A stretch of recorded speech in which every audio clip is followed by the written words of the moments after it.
Upam, da vsi, ki so na spisku, pridejo zdravi, da se dobro pripravimo.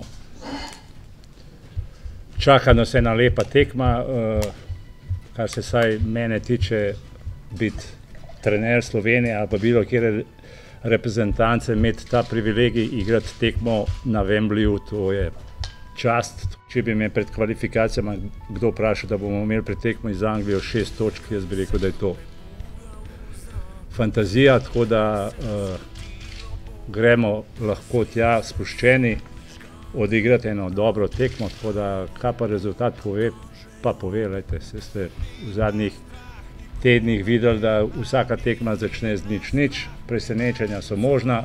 Napredek smo naredili, zdaj gremo pa na kultni stadion igrati proti Angležom, ve se kaj je, izgubiti nimamo nič.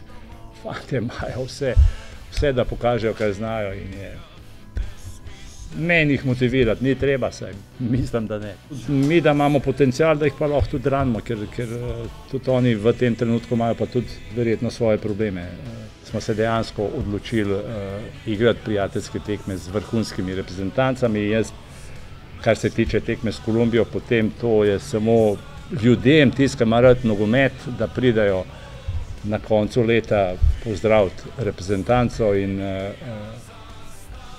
gledati nogomet, ker bojo dejansko prišli fantje, ki igrajo tudi Real Madrid in da ne naštevam, ki igrajo, no tako da to je mišljeno tako.